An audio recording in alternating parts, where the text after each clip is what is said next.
歡迎嚟到連結呢個頻道，我係張師奶。師奶閱閱讀充實心靈。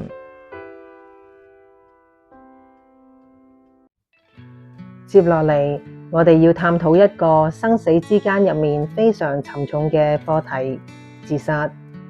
網上流傳自殺會喺地獄受苦，但係生死之間第13章明確地指出，嗰邊冇地獄，亦冇懲罰。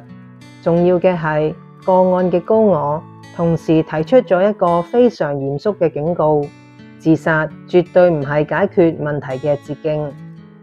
自殺嘅靈魂回歸之後，到底面對嘅係點樣嘅處境呢？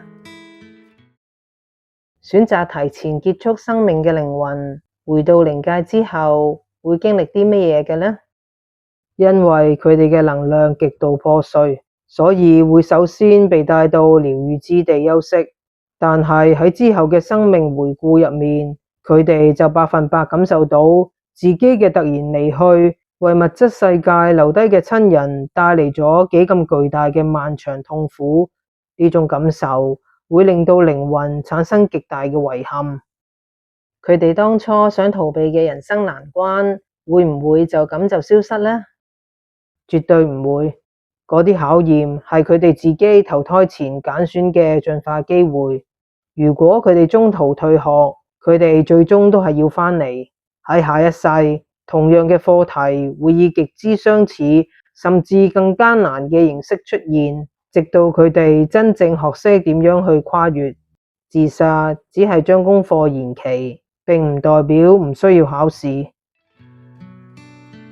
宇宙完全理解嗰啲靈魂喺地球上經歷緊幾咁難以想象嘅痛苦。宇宙並冇批判，只有溫柔嘅提醒。每個人都遠比自己想象中更加堅強。再艱難嘅人生課題，我哋同樣抬頭面對。生命有好多轉機，我哋有無限潛能。